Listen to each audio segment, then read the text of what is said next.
والد الحسین علیہ السلام وجعلنا من المؤمنین فی رضاء الحسین علیہ السلام واغفرنا تحت لواء الحسین علیہ السلام واغفرنا الجنة بشفاعة الحسین علیہ السلام بحق محمد وآلہ الأطہار صلوات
والصلاة والسلام على الشمس الزهى بدر الدجى صدر الأولى نور الهدى كهف الورى مصباح الظلم جميل الشيم شفيع الأمم صاحب الجود والكرم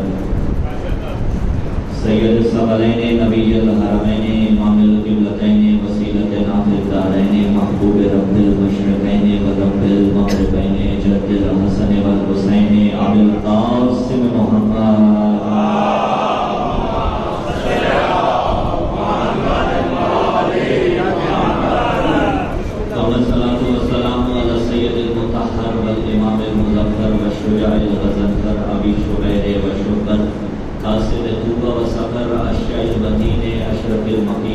العالم المبين الناصر المعين الولي الدين الوالي الولي السيد الرزي الإمام الوسيع الحاكم بالنصر الجلي المخلص الصفي مظهر العجائب ومظهر الغرائب ومفرق الكتائب والشهاب الساقب نقطة دائرة المطالب أسد الله الغالب مطلوب كل طالب غالب على كل غالب علي ابن أبي طالب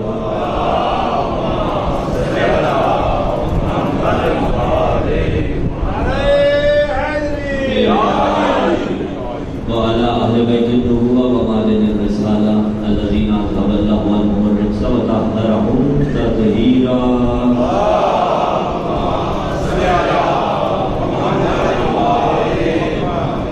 ولعنة الله على جميع أعدائهم أما بعد قال رسول الله صلى الله عليه وآله وسلم إن الحسين مصباح الهدى وسكينة النجاة السلام على الحسين وعلى علي بن الحسين وعلى اولاد الحسين وعلى اصحاب الحسين حضور ولایت سے مزین اور عطر مقدس سے معطر عصمت اہل بیت علیہ السلام کے شایان شان بآواز بلند کریے الصلوات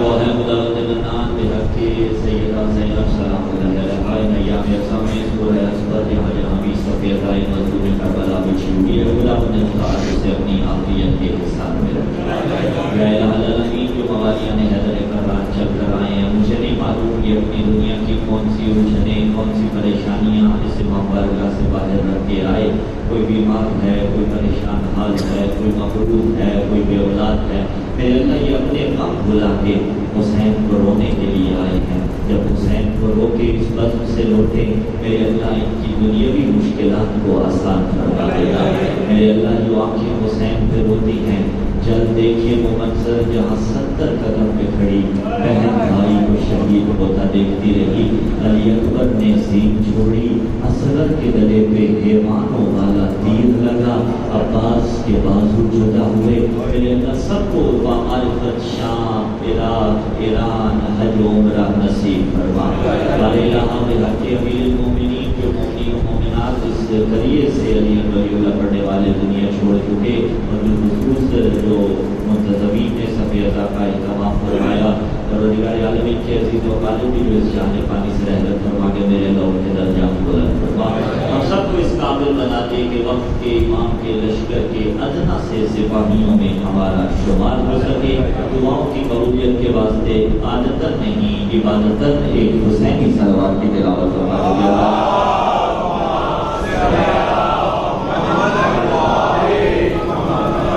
سامعین دیویکار حوالیان حضرت کرار محبان عالی اطہار، حمد و ثنا ہے اس خدائے لم یزل لا یزال ابدی اور ازلی خدا کے واسطے کہ جو کائنات میں تب بھی تھا کہ جب لفظ تھا بھی نہیں تھا. درود و سلام خدا کے اس حبیب اس رسول پر کہ جو کائنات میں تب تھا جب فقط خدا تھا، اور پھر درود و سلام ہو رسول کے اس بلا فصل جانشی پر کہ جو کائنات میں تب تھا کہ جب یا خدا تھا یا محمد تھا. اور اس کے بعد تا ابد لعنت ہو شجرہ ملعونہ پر کہ جن کا تب وجود بھی نہ تھا جب علی کل ایمان دنیا میں موجود تھا.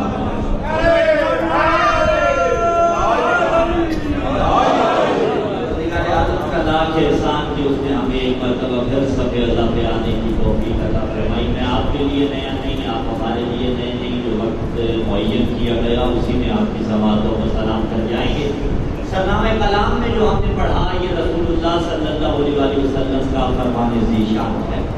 وہ رسول کے جس کی زبان پر ما ینطق عن الهوى ان هو الا وحی یوحی کا پہلا ہے. یعنی رسول وہی کہتا ہے کہ جو وحی الہی ہوتی ہے. البتہ پھر یہاں پہ ایک بحث ہے کہ جو رسول نے کہا وہ سارے کا سارا قرآن نہیں بنا. بھائی قرآن تو 114 سورتوں پر مشتمل 30 پاروں پر مشتمل. جو رسول نے کہا وہ سارے کا سارا قرآن نہیں بنا، لیکن جو رسول کہہ رہے ہیں وہ وحی الہی ضرور ہے. اور انسان کی تعریف علم منطق اٹھا کے دیکھیے. علم منطق نے جو انسان کی تعریف کی کہ انسان حیوان ناطق، کہ وہ انسان ہے جو باقی حیوانات کے جیسا ہے، لیکن ایک چیز نے اس کو ممتاز کر دیا کہ ناطق یعنی نطق کرنے والا ہے.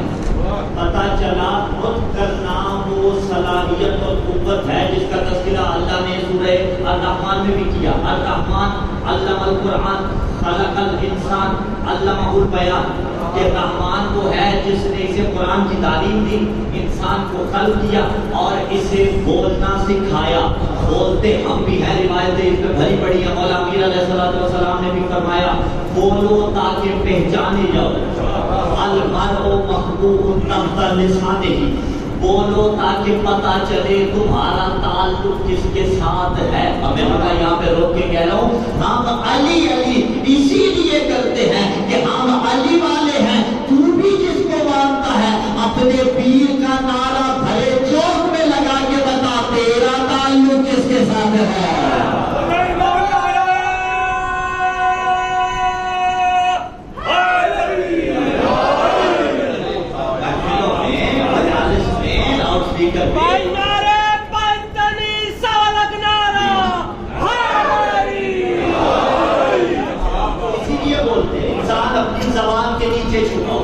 اب رسول بولے تو قرآن بنتا ہے، رسول بولے تو وہی کہلاتی ہے جو آپ کی سماعت و تلق پہنچا کے بات آگے بڑھاؤ، زیادہ بول نہیں سکتا. رسول بولے تو قرآن بنتا ہے. صرف اتنی نہیں، اگر رسول بولے تو قرآن بنتا ہے. علی بولے اور سید رضی سے یکجا کر دے تو نہج البلاغہ بنتی ہے. سجاد بولے تو صحیفہ سجادیہ بنتی ہے.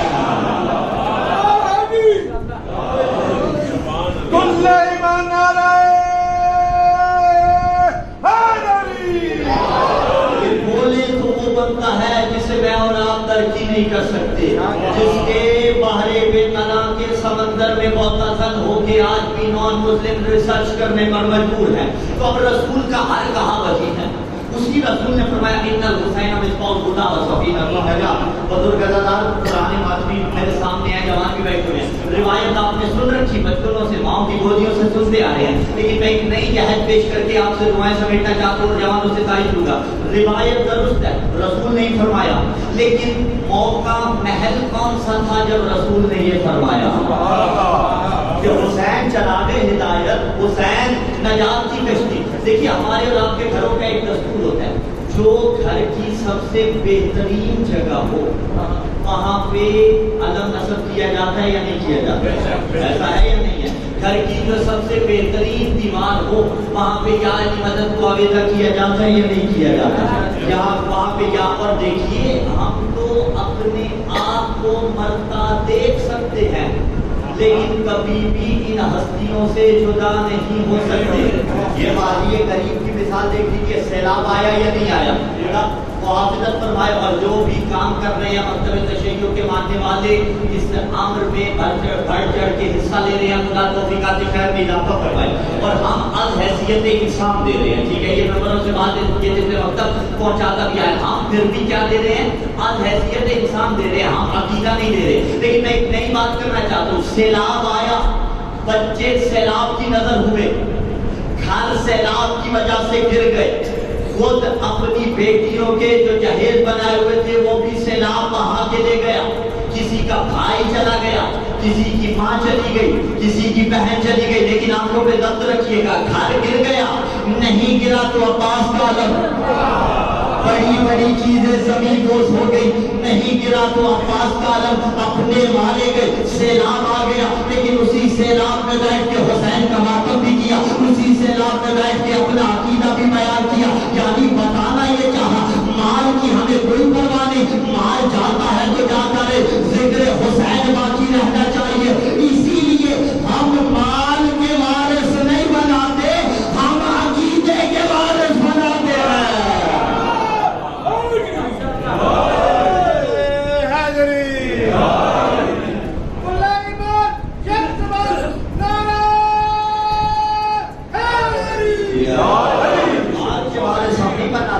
ہم عقیدے کے وارث بناتے ہیں. تو اب عقیدہ ہمارا ہوتا ہے. گھروں کی سب سے اچھی دیوار کے اوپر یا علی مدد کو آویزہ کیا جاتا ہے, گھروں کے سب سے اچھے مقام پر عزا خانہ بنایا جاتا ہے. اور میں یہاں پہ جملہ کہتا چلا جاؤں, سوشل میڈیا نے بھی اس حقیق کے جملے کو بڑا وائرل کیا, اور میں نے ڈکے کی چوٹ پر ان ایام اعظم میں یہ جملہ کہا کہ دیکھو میں کبھی بھی بلا والے کو اجازت نہیں دوں گا کہ وہ اپنے گھر کو غریب خانہ کہے. بھائی غریب خانہ اگرچہ عاجزی کے طور پر بولا جاتا ہے, اردو کا یہ محاورہ عاجزی کے طور پر بولا جاتا ہے کہ ہمارا غریب خانہ, اپنا غریب خانہ ہوتا ہے, دوسرے کا دولت قدا ہوتا ہے. لیکن میں اپنے کو بھی غریب خانہ کہنے کی اجازت نہیں دے رہا, اس لیے کہ چھوٹے سے چھوٹا ہو, 5 مرلے کا بھی کسی کا ہو, اس میں عزا خانہ تو ہوتا ہے یا نہیں؟ یہاں چھوٹا سا علم لگ گیا, گھر کے اوپر علم لگ گیا, وہ عزا خانہ ہے یا نہیں ہے؟ تو کوئی کہے تو کہے اپنا غریب خانہ, بلا والا کبھی نہ کہے. اس لیے کہ جس گھر میں عزا خانہ ہو تو امیر خانہ ہوتا ہے, غریب خانہ نہیں ہوتا.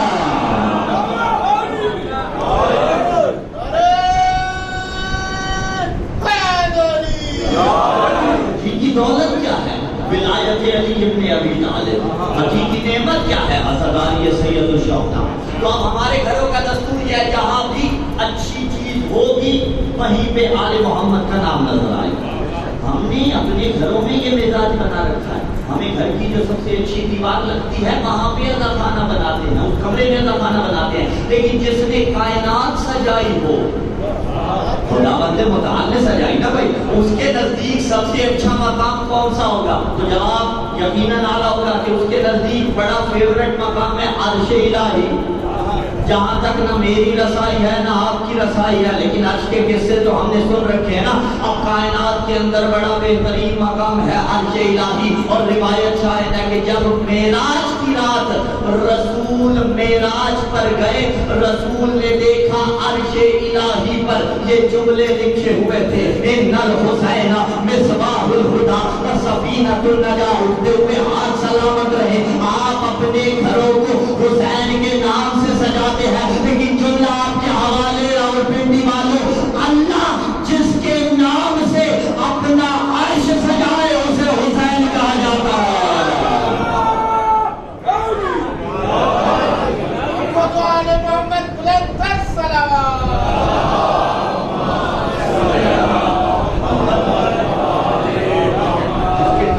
اللہ عرش سجا دے اسے حسین ابن علی کہا جاتا ہے. ان الحسین، انا حروف مشبہ بالفعل میں سے آئے، کسی بھی جملے پر آ جائے نا اس کے مضمون کو ثابت کر دیتا ہے. ان الحسین، بتحقیق حسین، مصباح الہدی، چراغ ہدایت ہے، وسفینۃ النجاۃ، اور نجات کی کشتی ہے. کیا مطلب ہے؟ یہ جو تشبیہات دی گئی نا جتنی بھی روایات کے اندر یا قرآن کے اندر، قرآن ان محسوسات کے ذریعے معقولات کو سمجھاتا ہے. یعنی ایک چیز جسے ہم محسوس کر سکتے ہیں نا اس کے ذریعے ہمارے لیے سمجھنا بہت زیادہ آسان ہوتا ہے. دو چیزیں فرمایا، ان الحسین مصباح الہدی، حسین ہے چراغ ہدایت، وسفینۃ النجاۃ، اور نجات کی کشتی. اگر اس کو پھر بولیں تو سفینہ ایک طرف، نجات ایک طرف، لیکن دونوں ایک کیٹیگری میں آئیں گے یہ روایت. اور اگر آپ بولیں گے چراغ کو اور ہدایت کو تو دونوں ایک کیٹیگری میں آئیں گے. چراغ اور ہدایت، چراغ کو بعد میں پرکھیں گے، کشتی کو بعد میں پرکھیں گے، پہلے ہدایت اور نجات کو دیکھ لیتے ہیں. ہدایت اور نجات کو دیکھ لیتے ہیں. ہدایت کا تعلق کس کے ساتھ ہے؟ کیا ہدایت کا تعلق آخرت کے ساتھ ہے؟ جن کا سر ہلا نام ہے زندہ باد بھائی. ہدایت کا تعلق آخرت کے ساتھ نہیں، ہدایت کا تعلق ہے دنیا کے ساتھ. بھائی دنیا ہو تو ہدایت ہوگی، ہدایت کا تعلق آخرت کے ساتھ نہیں. اسی لیے تو مسلمان پکار کے کہتے ہیں اہدنا الصراط المستقیم، ہمارے یہاں ہمیں سیدھے راستے پہ قائم رکھ. اور جو کہتے ہیں نا سیدھا راستہ دکھا، ان سے بھی الجھا نہ کریں، اس لیے کہ جسے دکھ گیا وہ استقامت مانگ رہا ہے، جس بیچارے کو دکھا نہیں وہ ابھی تک تلاش کر رہا ہے. وہ چاہتا ہے کون سا سیدھا راستہ ہے. ہمارے یہاں ہمیں سیدھے راستے کی ہدایت کرتا رہے. اب مسلمان پکار کے سیدھے راستے کی ہدایت مانگ رہے ہیں، سیدھے راستے کی طرف رہنمائی مانگ رہے ہیں. اور اٹھائیے کتابیں بھری پڑی ہیں کہ وہ سیدھا راستہ کون سا ہے. روایات نے اس بات کو ثابت کیا کہ صراط المستقیم صراط علی ابن ابی طالب، کہ صراط مستقیم علی ابن ابی طالب کا راستہ ہے. تو مسلمانوں جب پکار کے کہتے ہو ہمیں علی کے راستے پہ چلنے کی توفیق عطا کر، تو علی کے راستے پہ چلنے کا پہلا دستور یہ ہے غیروں کے راستے کو چھوڑنا پڑتا ہے، بلا فصل کا کلمہ پڑھنا پڑتا ہے.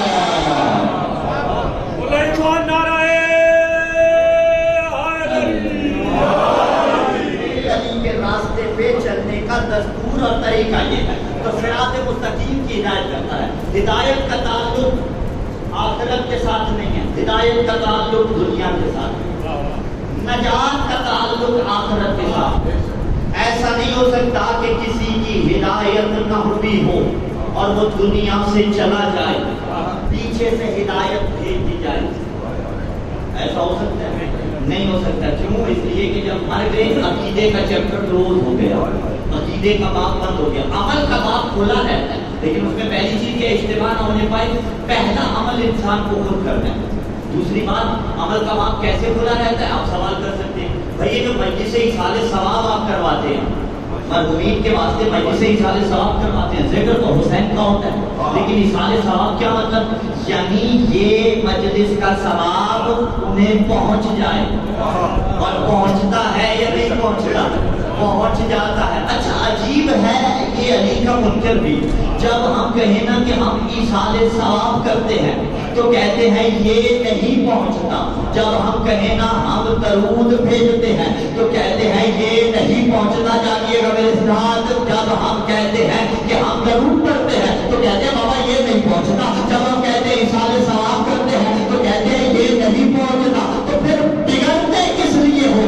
اگر ہمارا درود نہیں پہنچتا تو لعنت کی بات تمہیں کیا ہو جاتا ہے؟ لیکن یہ عجیب معاملہ ہے، درود نہیں پہنچتا، لعنت پہنچ جاتی ہے. پتہ چلا لعنت اپنے مستحق کو خود تلاش کر لیتی ہے.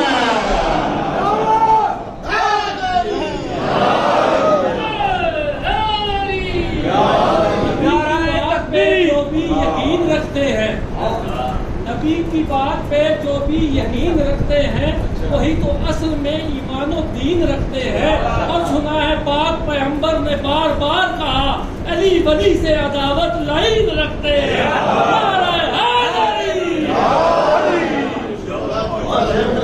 نہیں بابا، روایتوں نے اس بات کو ثابت کیا.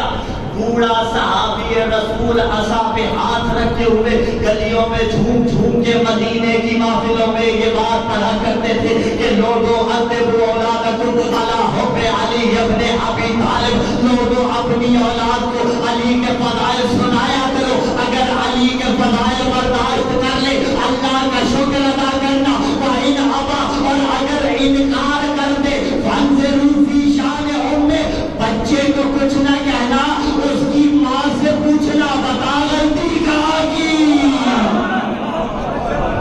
نعرہ تکبیر، نعرہ رسالت، یک زبان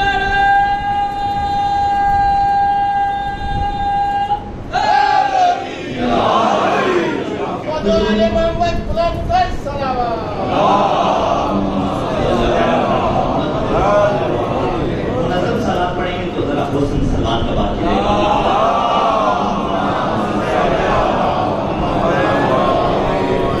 حسین چراغ ہدایت، حسین نجات کی کشتی. ہدایت کا تعلق دنیا کے ساتھ ایسا نہیں ہوتا کہ اگر آپ مر جائیں تو ہدایت پیچھے سے بھیج دی جائے. اسی لیے دنیا میں انسان کو عقیدے کو مضبوط کر کے جانا ہے، ورنہ خدا نہ خاصہ اس کے بغیر گیا تو پھر عقیدے کا چیپٹر کلوز ہو جائے گا. لیکن جانے کے بعد بھی نجات کا تعلق، عمل کا تعلق مرنے کے بعد بھی ہے. اسی لیے ایصال ثواب بھی ہو جاتا ہے. اسی لیے مرحوم کی قضا نمازیں بھی پڑھائی جاتی ہیں یا نہیں پڑھائی جاتی ہے. اور اس کے بعد اگلی روایت نے یہ کہا کہ اسی لیے روایتیں مختلف ہے نا، اسی لیے شب جمعہ روحیں گھروں میں آتی ہیں یا نہیں آتی ہیں؟ آتی ہیں نا. روایتوں نے کہا شب جمعہ اللہ ارواح کو گھروں میں بھیجتا ہے کہ جاؤ تمہارے گھر والوں نے کوئی انتظام کیا ہے تو لے آؤ. میں یہاں جوانوں کے لیے بات کو اگر نہ بھولا کریں شب جمعہ اپنے ارواح کو، اپنے مرحومین کو. دیکھیے تو صحیح نا، مثلاً اگر کسی کا بابا چلا جائے، جن کے موجود ہیں اللہ پورے عمر سے نوازے، جن کے فوت ہو گئے اللہ درجات بلند فرمائے. باپ تپتی دھوپ میں جلتا رہا اور اولاد کو سائبہ فراہم کیا. اب شب جمعہ گھر کے دروازے پہ آتا ہے کہ میری اولاد نے میرے لیے کچھ دیا ہو. خدا نہ خواستہ اولاد اتنی مصروف ہو گئی دنیا کے کاموں میں کہ بابا یاد نہیں رہا، کوئی اور یاد نہیں رہا. کتنے مایوس ہو کے جاتے ہوں گے. متوجہ ہے یقیناً بزرگوں کی دعائیں نکل رہی ہیں. جوان یقیناً اس جانب متوجہ ہے تو اس جملے کو عقیدتاً اپنے دامن میں باندھ کے لے کے جائیے گا عقیدوں کی. اب شب جمعہ ارواح آتی ہیں اور بدون تفریق آتی ہیں، یعنی ان کے لیے حدود و قیود کوئی معنی نہیں رکھتی. فار ایگزامپل ایک شخص کا انتقال ہو گیا کینیڈا میں، وہیں تدفین ہو گئی، گھر تھا اس کا مثلاً راولپنڈی میں. شب جمعہ وہ آتا ہے یا نہیں آتا؟ آتا ہے. اس کو ویزا بھی نہیں لینا پڑتا اور ٹیسٹ بھی نہیں کروانا پڑتا. وہاں سے اس کی روح چل کے یہاں آ جاتی ہے. دنیا کے کسی بھی کونے میں مر جائے، 24 25 26 گھنٹے کی فلائٹ کیوں نہ ہو، شب جمعہ ایک ساتھ میں آ جاتا ہے. رکھو مولویوں کے سروں پہ قرآن اور پوچھو ان سے یہ کیا ہوا، تو جواب یہی ملے گا جب بندہ مومن مر جاتا ہے نا، اس کے اختیارات بڑھ جاتے ہیں، اس کے اختیارات بڑھ جاتے ہیں. میں نے کہا بے وعدہ کیوں بدلتے ہو؟ جب مومن مر جائے، جب مومن مر جائے اور اس کے اختیارات بڑھ جائے، وہ تجھے سمجھ میں آتا ہے. شب جمعہ تیرے مرحوم کی روح 24 25 گھنٹے کا ہوائی جہاز کا سفر طے کر کے ایک لہجے میں پہنچ جائے، وہ سمجھ میں آتا ہے. اور تو کہتا ہے جب مومن مرتا ہے اس کے اختیارات بڑھ جاتے ہیں. تو جب امیر المومنین دنیا سے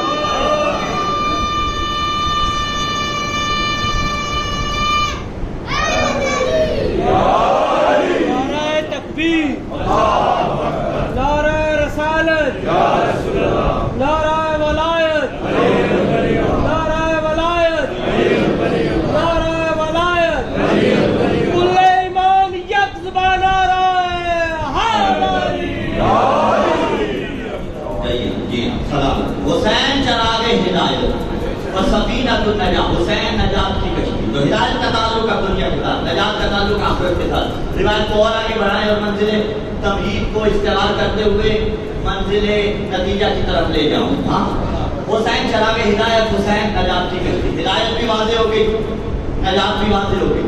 لیکن اب تشبیہ کی باری آئی. چراغ ہدایت, یہ چراغ آج کل کے دور میں صحیح سمجھ نہیں آ سکتا. اس کے لیے پیچھے جانا پڑے گا ماضی میں, کیونکہ آج کل تو اصل چراغوں کی ضرورت رہی ہی نہیں نا. ٹھیک ہے, انسان نے اتنی ترقی کر لی. لیکن ذرا تصور کیجیے کون کون سی لائٹس آ گئی آج کل, سب کے اسما بھی ہمیں اور آپ کو نہیں آتے. لیکن ذرا پیچھے چلے جائیے, 1400 سال پہلے یہ LED لائٹس نہیں تھی. ٹھیک ہے, یہ بڑی بڑی روشنیاں نہیں تھیں. تب تک روشنی کے لیے ایک چیز استعمال ہوتی تھی, آگ. اور اگر چراغا بھی کیا جاتا تو آگ بھی کا ہوتا تھا. البتہ کہیں پہ دیا جل جاتا تھا, کہیں پہ کوئی اور جل جاتی تھی. اور ابھی بھی اگر آپ شہروں سے نکل کر کسی دیہات کی طرف جائیں اور وہاں پہ اسٹریٹ لائٹس اتنی بہتر نہ ہو یا روڈ پہ لائٹس اتنی بہتر نہ ہو, تو آپ کو پتہ چلتا ہے آسمان اور ہے, شہروں کا آسمان اور ہوتا ہے. وہاں ستارے واضح نظر آتے ہیں. یہاں تو سب کچھ دھندلا دکھائی دیتا ہے, وہاں ارد گرد اندھیرا ہی اندھیرا ہوتا ہے. اس اندھیرے میں اگر کوئی ایک چراغ جل جائے تو وہ رہنما کی حیثیت رکھتا ہے. فرمایا حسین چراغ ہدایت ہے, یعنی حسین وہ چراغ ہے کہ جس کی روشنی میں ہدایت نظر آتی ہے. تو اب جو بھی اس چراغ کو بجھانا چاہے گا وہ چراغ کا منکر نہیں ہوگا, وہ حسین کا منکر ہوگا. حسین کا منکر کس لیے ہوگا کہ ہدایت نہ ملے. تو اب یہ جتنی بھی مخالفتیں ہوتی ہیں کہ مشی کے جلوسوں پہ پابندی لگا دو, مثلا مجالس پہ پابندی لگا دو, ماتمی جلوسوں پہ پابندی لگا دو, یہ سینہ زنی نہیں ہونی چاہیے, یہ نوحہ خوانی نہیں ہونی چاہیے. انہیں پتہ ہے حسین چراغ ہدایت ہے, اور چور جب چوری کرنے کے لیے آتا ہے تو وہ پہلا کام روشنی کو گھل کر دیتا ہے. لیکن حسین وہ روشنی ہے کہ جسے کوئی عقیدہ چرانے والا گھل نہیں کر سکتا, بلکہ جو بھی عقیدہ چرانے والا اس روشنی میں آتا ہے, حسین آج بھی اس کے چہرے سے نقاب کھینچ کے زمانے کو دکھا دیتا ہے.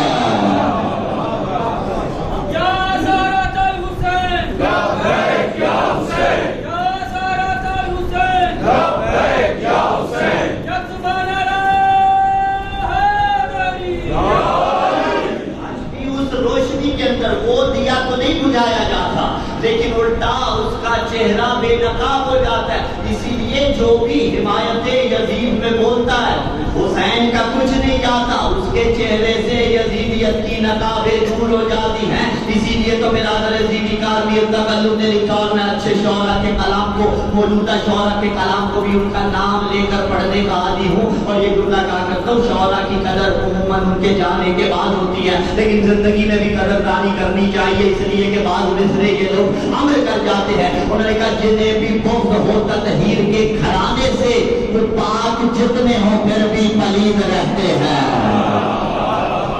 اب یہ مصرع تشریح طلب ہے.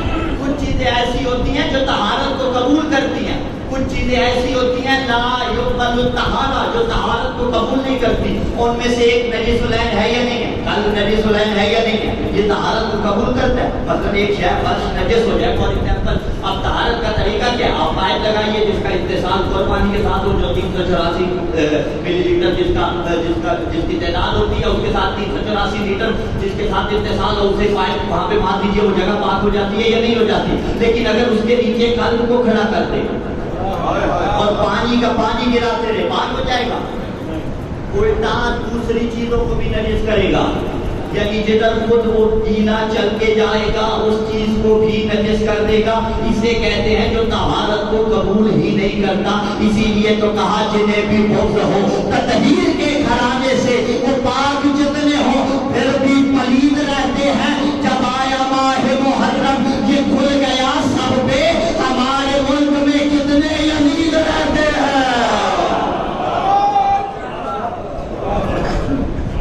یہ اٹھتا پھر جاتا ہے, یہ کیا ہے, اسی روشنی میں نظر آ جاتا ہے کہ کون کون حسین چرانا چاہتا ہے؟ کون کون ہدایت چرانا چاہتا ہے؟ سبیل ہے حسین، ان الحسین مصباح الہدی والسفینۃ النجاۃ، وہ راستہ ہے جو چراغ کی طرف لے کے جاتا ہے اور خود چراغ ہدایت ہے، وسفینۃ النجاۃ، اور نجات کی کشتی ہے۔ کشتی کا کام کیا ہوتا ہے؟ کشتی پار لگاتی ہے۔ عین ممکن ہے سوال یہاں پہ یہ کیا جائے کہ آقا اگر کشتی پار لگاتی ہے تو کشتی ڈبو بھی تو دیتی ہے، طوفانوں کے سامنے عاجز بھی تو آ جاتی ہے، کشتی میں پانی بھی تو آ جاتا ہے۔ اب جن کشتیوں میں پانی آ جائے وہ کشتیاں اور ہوتی ہیں جو سارے طوفانوں کا سینہ چیر کے بیڑا پار لگائے، وہ حسین ابن علی بنتا ہے۔ لبیک یا حسین، لبیک یا حسین، لبیک یا حسین، لبیک یا حسین، حسین چراغ ہدایت، حسین نجات کی کشتی، وسبیل النجات۔ ہدایت کا تعلق دنیا کے ساتھ، نجات کا تعلق آخرت کے ساتھ۔ رسول نے فرمایا حسین چراغ ہدایت ہے، حسین نجات کی کشتی ہے۔ اب یاد رکھیے گا اس جملے کو، اگر دنیا میں کسی کو ہدایت چاہیے ہو تو بھی حسین کے دروازے پہ آنا پڑے گا، اگر آخرت میں نجات چاہیے ہو غیروں کا دامن نہیں تھامنا پڑے گا، حسین کا دامن تھامنا پڑے گا۔ یہ چراغ ہدایت، یہ نجات کی کشتی ہے جو فرمان رسول اللہ۔ کشتی نجات میں ہم سوار ہو گئے، لیکن کشتی نجات میں سوار ہونے کے بعد اگلا کام کیا ہے؟ بیڑا تو پار ہو جائے گا، لیکن ایسے سوار ہونا ہے کہ خود کشتی چلانے والا ہمیں سوار کرنا چاہے، کشتی چلانے والا چاہے کہ یہ آئیں اور یہ سوار ہو جائیں، جو طوفانوں کے سینے کو چاک کر کے بیڑا پار لگا دے، اسے حسین ابن علی کہا جاتا ہے۔ کوئی بھی طوفان حسین کے سامنے کوئی معنی نہیں رکھتا۔ مصیبت کے ایام، رونے کے دن، رونے کی راتیں، لیکن اللہ کہتا ہوں اسی لیے تو حسین کو کوئی بھی شخص عاجز نہ سمجھے، کبھی نہ سمجھیے گا خدا نہ خواستہ حسین محتاج تھے، نہیں، میرے مولا ایک انگشت کا اشارہ کر دینا فولاد میرے مولا کے قدموں میں آ جاتی۔ حسین دستے دعا کے لیے ہاتھ اٹھا دیتے، فوج اشکیا وہیں زمین بوس ہو جاتی، لیکن رونے والے عزاداروں ذرا اس جملے کو محسوس کیجئے گا، جو ایک انگشت کے اشارے سے فرات کا رخ موڑ سکتا تھا، اللہ جانے کیسے اصغر کو ہاتھوں پہ اٹھا کے پانی مانگ رہا تھا۔ کئی مقام پہ میرے مولا نے یہ استغاثہ بلند کیا، حل من ناصر ینصرنا، کون ہے جو حسین کی مدد کرے؟ یہ حسین ظاہری مدد مانگ رہے تھے، نہیں، حسین اپنے مشن کی مدد مانگ رہے تھے۔ ہاں، آج بھی اگر کوئی حسین کی مدد لبیک یا حسین کہہ کے کرنا چاہتا ہے تو جب وقت نماز ہو اے جوان مصلی پہ نظر آ، یہ حسین کی مدد ہو جائے گی۔ مائیں بہنیں بیٹیاں پردے دار پردے کی حفاظت کریں، یہ حسین کی مدد ہو جائے گی۔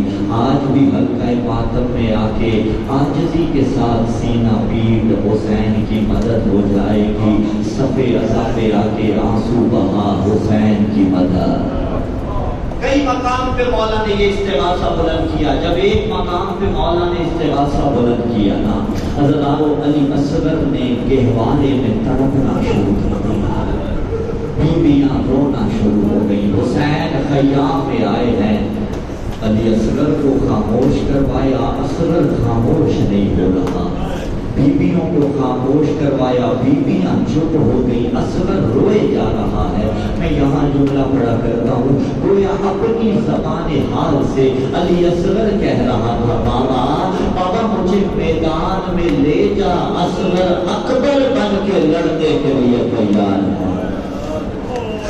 کرتے آئیے گا تیاری۔ حسین نے علی اصغر کو لیا، ایک مرتبہ آئے ہیں میدان کی طرف پہلا جملہ روایت کے الفاظ عجیب جملے ملے. ہزاروں بدور کے بیٹے کا کوئی قصور نہیں تھا، جو خدا نخواستہ قصوروار سمجھے وہ مسلمان نہیں ہے. لیکن غربت کے جملے دیکھیے. حسین نے آ کے کہا حال انل مذنب اب حاضر رضی. ارے او فوج اشقیا، اگر تمہیں لگتا ہے کہ حسین تمہاری نظر میں قصوروار ہے تو میں قصوروار ہوں گا. میرا اصغر بے گناہ ہے، اصغر کو پانی پلاؤ. حسین پانی مانگ رہے ہیں سرداروں. صرف یہ نہیں، مولا کہہ رہے ہیں کیا میرے کاندھے پر رسول کی عبا نہیں؟ کیا میرا امامہ وہ نہیں جسے محمد پہنا کرتے تھے؟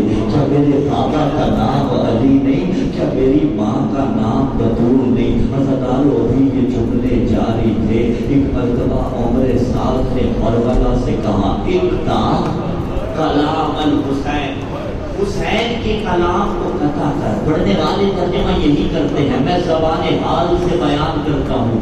گویا کہہ رہا تھا کربلا اصغر کو پانی پلا دے، اصغر کے لیے سبیل کر. عزادارو اس نے کہا اقطع کلام الحسین. وہ تیر اس نے کمان میں کھینچا جو عربوں نے قسم کھا رکھی تھی انسانوں پہ نہیں چلانا، جب بھی ماریں گے حیوانوں کو ماریں گے. لیکن عزادارو جب حسین پانی مانگ رہے تھے نا، انقلاب برپا ہو گیا فوج اشقیہ میں. انقلاب کسے کہا جاتا ہے؟ کئی جرنیل منہ پھیر کے رونے لگے، کہتے تھے او عمر سعد ایک گھونٹ اصغر کو پانی پلا دے. ارے فرات خشک تو نہ ہو جائے گی. عزادارو ایک مرتبہ اس نے تیر پھل والا تیر کھینچا.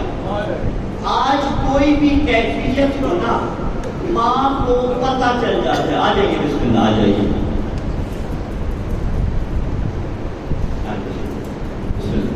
آج بیٹے پہ مصیبت ہو، گھر سے باہر نہیں ٹوٹتے سانس لینے سے عبادتوں کے رب عزادارو. ہاں آج گھر سے باہر بیٹے پہ مصیبت کی گھڑی ہو، پورے گھر کو پتہ نہ چلے، ماں کو پتہ چل جاتا ہے.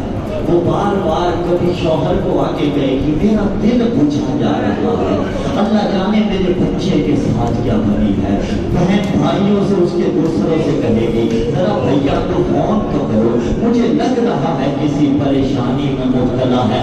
روایت کہے یا نہ کہے، عزادارو اس لعین نے تیر کھینچا، رباب کا دل بجھتا جا رہا تھا. اللہ میرے اصغر کی خیر کرے. عزادارو تیر پھل والا تیر تھا. آپ رونے کے لیے آمادہ ہے. اس تیر نے کیا کیا وہ میں بعد میں پڑھوں گا، پہلے اس اور تیر کا اثر سن لیجئے. تین پھل والا تیر صرف اصغر کو نہیں لگا، اور بھی کئی مقامات پہ لگا تھا، جن میں سے ایک مقام وہ تھا جب ظالم نے تین پھل والا تیر حسین کے سینے پہ مارا. عزادارو روایت نے کہا حسین سامنے سے کھینچنا چاہتے ہیں، حسین سے کھینچا نہیں. کرو سوال شاغال والوں کہاں سے کھینچا؟ روایت نے کہا پتون کے بیٹے نے پشت سے نکالا. عزادارو جس تین پھل والے تیر نے حسین کے سینے میں سوراخ کیا تھا، اللہ جانے اصغر کے گلے کا حال کیا کیا ہوگا. بس روایت نے کہا بزو میں حد فلو من العوزن الی العوزن، ادھر تیر چلا. علی اصغر ایک کان سے لے کے اور دوسرے کان تک ذبح ہو گیا. وہ چھوٹی اولاد والوں، مائیں بچوں کے گلوں پہ رومال باندھتی ہے، اللہ نہ کرے سختی سے بچ جائے، بچے کے گلے پہ نشان پڑ جاتا ہے. اصغر کا گلا بھی تو نازک تھا. اب مجھے نہیں پتا کون سی رگ کہاں سے کٹی، ارے گوشت کا کون سا ٹکڑا حسین کے ہاتھوں پہ آیا، بس اتنا ملا اصغر حسین کے ہاتھوں پہ منقلب ہو گیا. اور تیر اصغر کے گلے پہ لگنے کے بعد حسین کے بازو پہ لگا. اسی لیے